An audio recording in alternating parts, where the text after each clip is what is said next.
Hey, Annie Purdue Olson here, and I am together with Michael Thompson, and I am excited again to talk to you about assessments.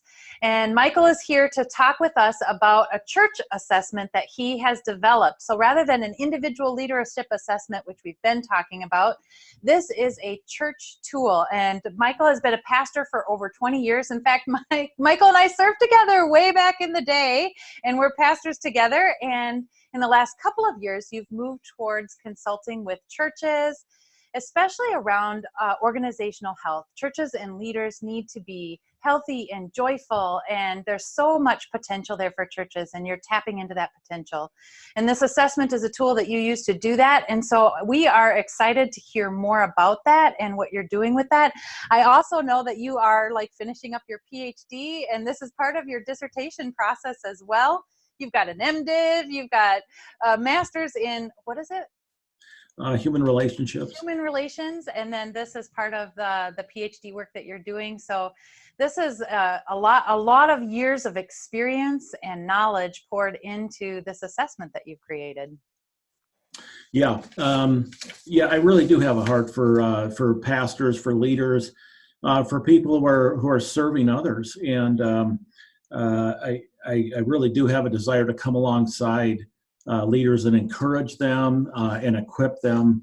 So I found that I really love looking at things, organizationally from a 10,000-foot view and helping people to see inside the, whatever organization it might be, some of the things that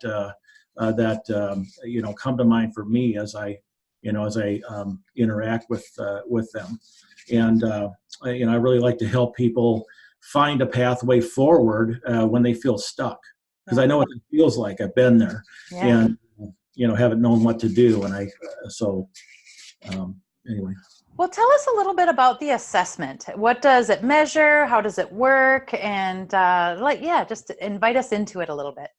Yeah, well, in my doctoral work, I came across an instrument by Bowman and Deal that's called four-frame structural assessment, and they assess a leader's natural bent toward leading, either from a structural mindset where everything is structural, like a Six Sigma kind of approach, where you go through this long list of structural things, and if it's in place, it's good.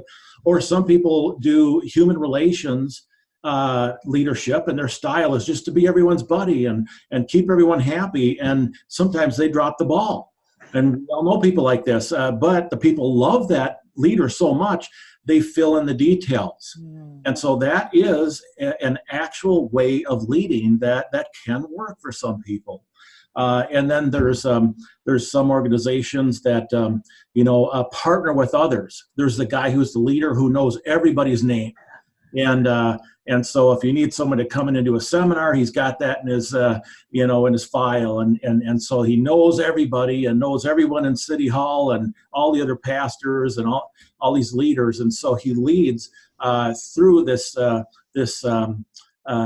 grasping these limited resources and using them for the benefit of that organization.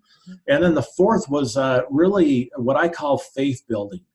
So if you see some leaders, or you remember some leaders, like with the founders of who did the Mac thing, Apple. So they had these rah-rah talks. And so they get everyone in the organization that mattered together, and they would do this big cheerleading thing. Or if you think of the way that Amway works or whatever, it's like maybe everything else doesn't make sense, but they come together and make such a compelling speech about mission and so forth that it keeps people engaged and going even when times are tough. Mm-hmm. And so I took that mentality and I thought, well, how can I use these four frames to really develop an assessment that works for a church? And so I started with four, and as you got to see, Annie, I started with four, and then I actually ended up with 8 now. and so the 8, and the last time we talked it was 7, but I think 8 might have it. And so the 8 big picture categories that I use for an assessment are structural, human relationships, kingdom resources, And so that's making sure we utilize everyone's gift for the good of that organization or church. And then culture, that biblical culture, and faith building. So that's a fourth. And then fifth is Sunday morning. So these are specific areas now. The first were kind of general 1,000-foot view categories that really matter for every organization. For a church, you have to look at specific things like Sunday morning, because there's so much going on Sunday morning that will make or break a church. And then small groups and fellowship. How does fellowship and connecting happen? Leadership. Is leadership equipped? Are they just winging it? Do they have a good view of the vision, mission, values, and are they leading by values? And then lastly, mission impact. And that's the one that recently occurred to me, that has to be really measured in order to see how we're doing. Because if we learn all the right stuff but make no mission impact, we win no one to Christ. They don't see the hands and feet of Christ in action, the love of Christ applied in your circumstances. So anyway, those are the 8 areas that I really want to measure. And I love those 8 areas, because it sounds like the first 4, your like big categories, are really assessing culture. They're really taking a look at how does this culture work, what is the culture, and assessing culture. And your like second 4 categories are like, how is culture expressed in what we do? Yes. And I love that combination, because you can't just assess what's under the hood. You also have to look at how the car drives out, so to speak. Yeah, absolutely. In fact, that's one of the dissatisfactions I've had with other instruments, is that some are limited to just structure. And so they have all the check boxes. And even measuring how someone preaches are done by categories and structure. Did they go too long? Did they go too short? Did they use narrative? And so it's all structural. And so how can we measure the effect or impact of the preaching? How can we measure the overall health of people as it relates to preaching? How did preaching inspire this church and its people to become healthier as individuals and as functioning Christians? So yeah, I do have the 4 general categories, but then I really want to know how they apply. How do they work out on a Sunday morning in small groups, in the leadership teams and mission impact? Yeah, I love that. That makes so much sense. Tell us a little bit about how you use the assessment in the work that you're doing with pastors and churches. Yeah, well, so in the consulting role that I currently play for churches, they often will hire me to do some project for them first and build some trust. And so, for example, I'm coming to you from one of the churches that hired me to help them start a care team and get it organized and train their people in 4 or 5 different kinds of care for their congregation. And so, having earned their trust and experiencing a growing mutual really love and affection for the people here, they asked me to do an assessment for the church plant that they did a few years ago, and they haven't had a good tool to be able to use that. So in this scenario, I'm doing some work, and then they hire me to do the assessment for either a ministry area, and I could do them for nonprofits, but that's a different assessment I have, or for a church plant or for their church. I wouldn't be surprised if this church hired me at some point to assess the whole thing and do the full assessment for them. And so another church in the northwest part of Wisconsin called me, and they asked me to start a church-based training, but they also wanted me to assess their whole organization because they have 3 churches that were adopted. They brought their culture into the church, and some of them have 3 campuses, but they didn't start a culture. They didn't start an exciting vision-driven church. They adopted 3 different churches with different cultures into one organization, and now they have fights about music and stuff.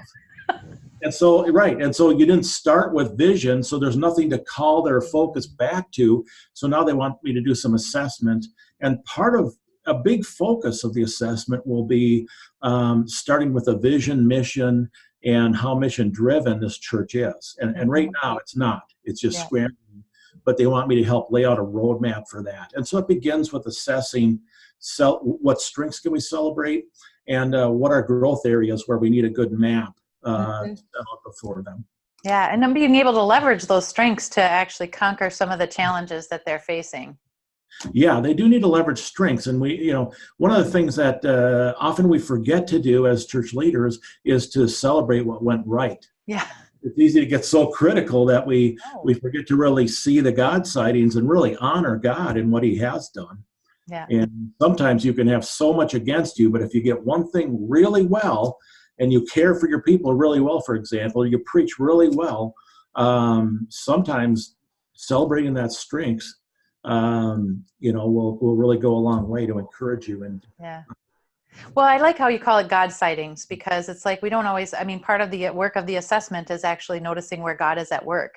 And you want to follow what God is doing. So let's look for where God is at and ask some questions about that too. I like that. Yeah, amen. Yeah, and a related thought is that when I first started putting together this assessment tool, and of course it is evolving the more I think through it and get input from people. But one of the thoughts is that maybe a church will be very strong structurally, and maybe they'll be fairly weak in knowing how to do culture and how to do inspiring talks, but they're really good structurally. And so that's something to celebrate, because if you have a checklist that just reminds you as an act of service and goodness, reminds you, oh, that's right, call your people this week and pray for them. Well, whether it's your way or whether a list reminded you of it, you've called people and you've loved them. And so knowing your strengths and playing to your strengths, it's significant. Mm-hmm. Mm-hmm. What are some of the ways that people are impacted by the assessment process itself, and then as a result of the process? Well, I think of two different scenarios. One scenario where I've been called to do an assessment, the leadership has had a great sense of relief. And the relief is we can actually figure out what's wrong and what's stalling us. Yeah. And so there's nothing more discouraging than wanting to fix or react or do something to take on a challenge that you face, but having no idea how to move forward or even how to measure what's right and what's wrong. And so they have some sort of tool that helps you to celebrate what's right. That's very hope provoking. And then so the relief has come when I sat at a restaurant recently with a pastor, and I said, this is what I see. These are the 2 or 3 areas where I'm sure that on an assessment this will come up. We've had very little leadership development. People don't know how the process of visionary leadership works.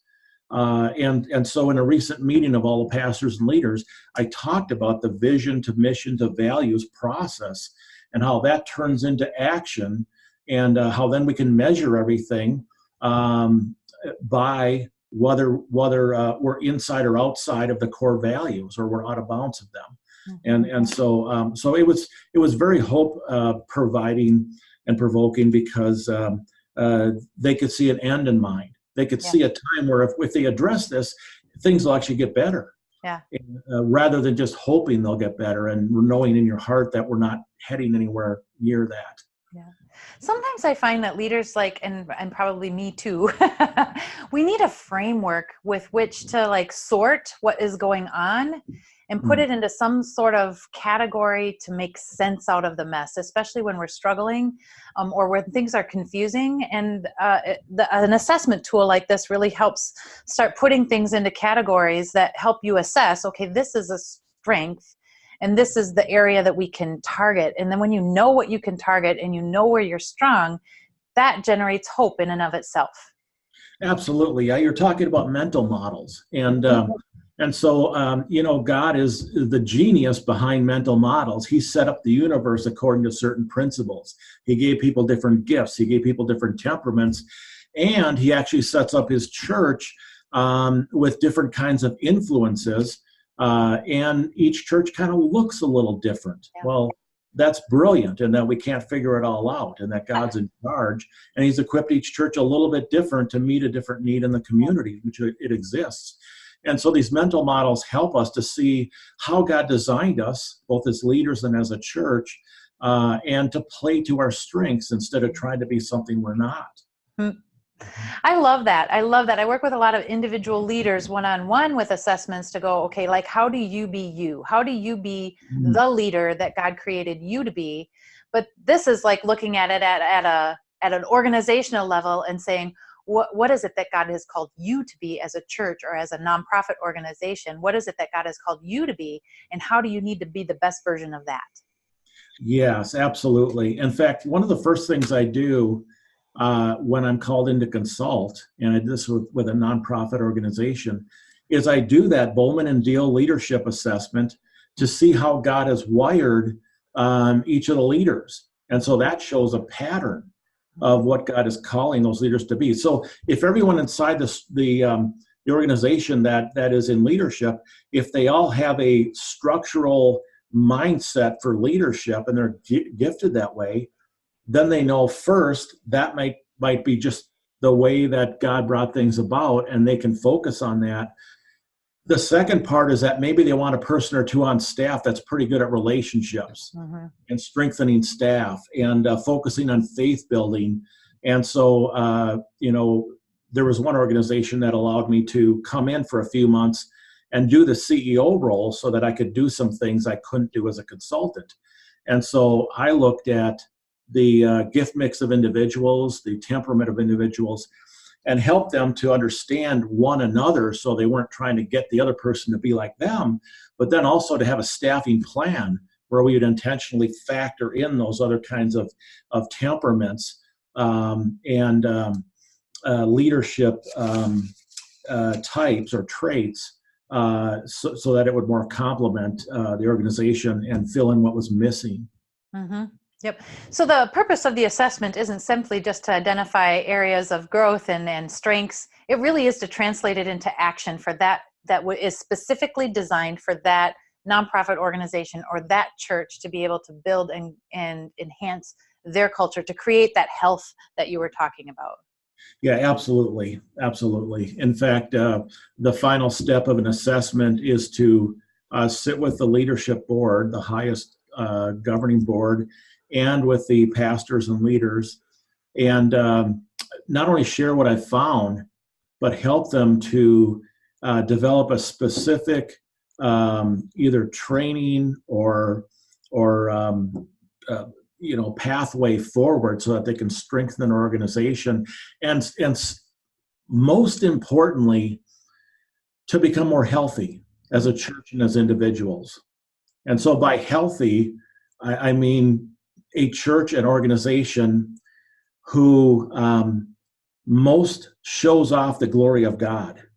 And so what I mean by that is that an unhealthy organization will have the pastor do everything, and then the people hold up the signs and 8, oh, you got a 10 in your sermon. And so they'll be like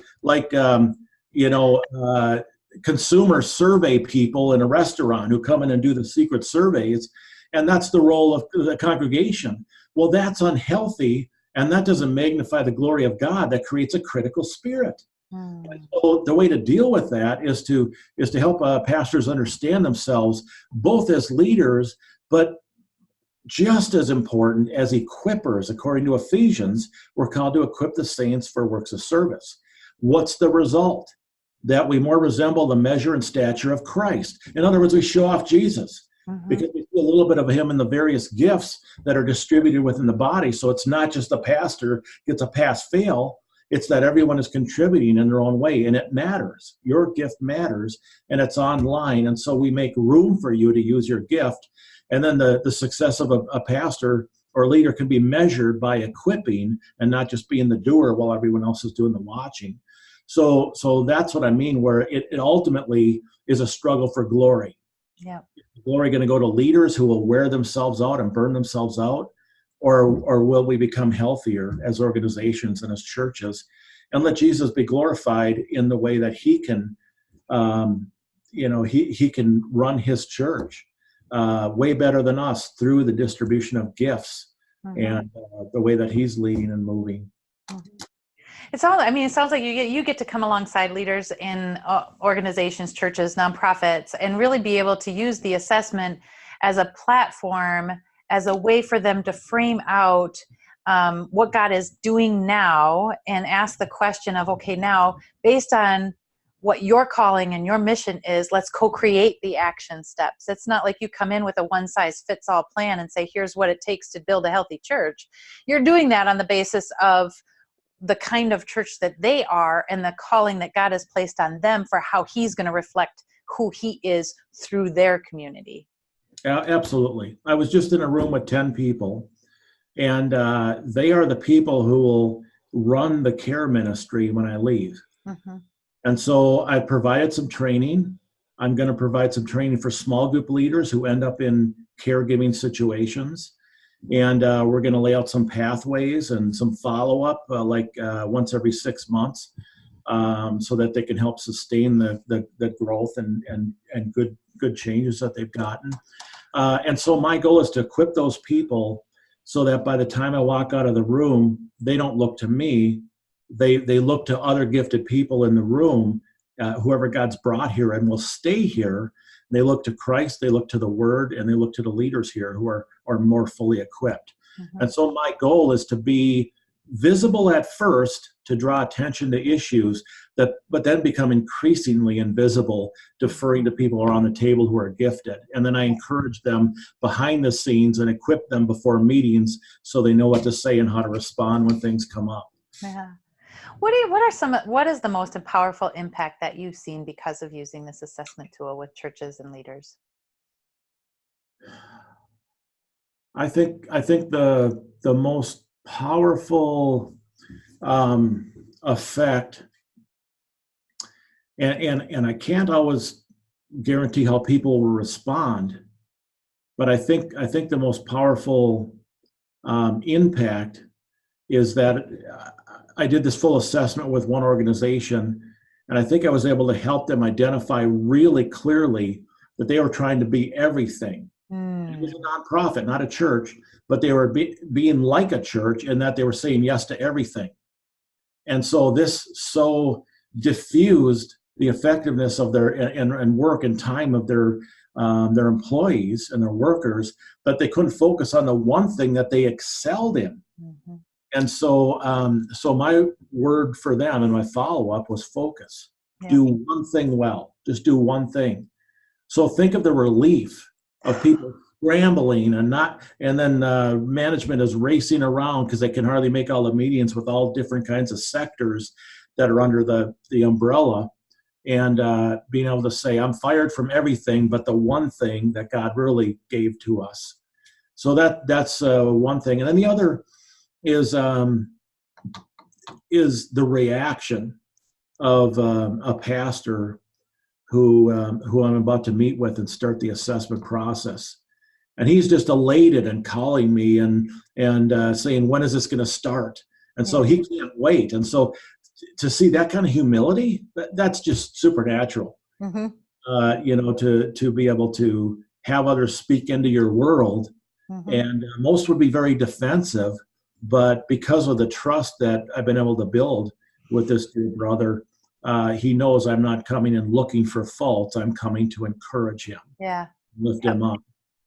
Yeah. And that's a point of a powerful assessment, is it creates awareness, but it creates the kind of awareness that leads us further and deeper into who God has already called us to be. And that's true for individuals, and it's true for organizations. And just as I hear you talking about like the impact of this assessment, as throughout all of our conversation, it has brought hope. It has brought relief. I'm not alone. I have somebody who's going to walk alongside me in this.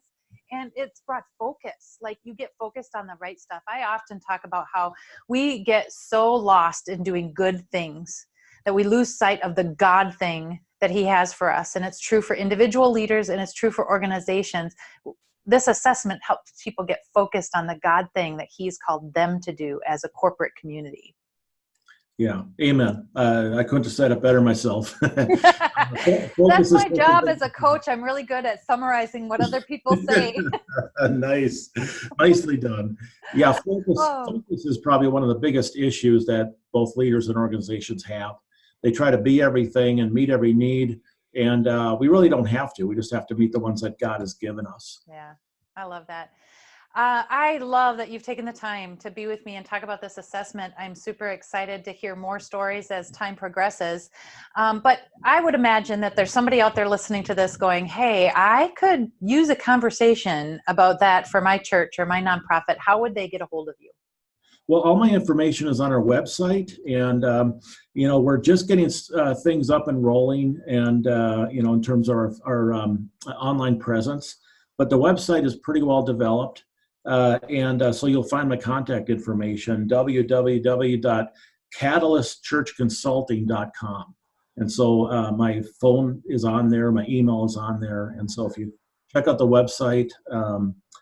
You'll be able to find me. I'm also on Facebook, Mike Thompson, and of course, there's probably 1,000 of them. But Well, if they've seen their video, they know what picture to look for now, right? yeah, that's exactly. Yep, that's a giveaway. Oh, well, I am super appreciative of you taking the time to meet with us. And thank you so much for unpacking the assessment and just talking about your heart and what the assessment can do for churches and nonprofits. I really appreciate what you do. I've really enjoyed it. Thank you. All right. Thank you.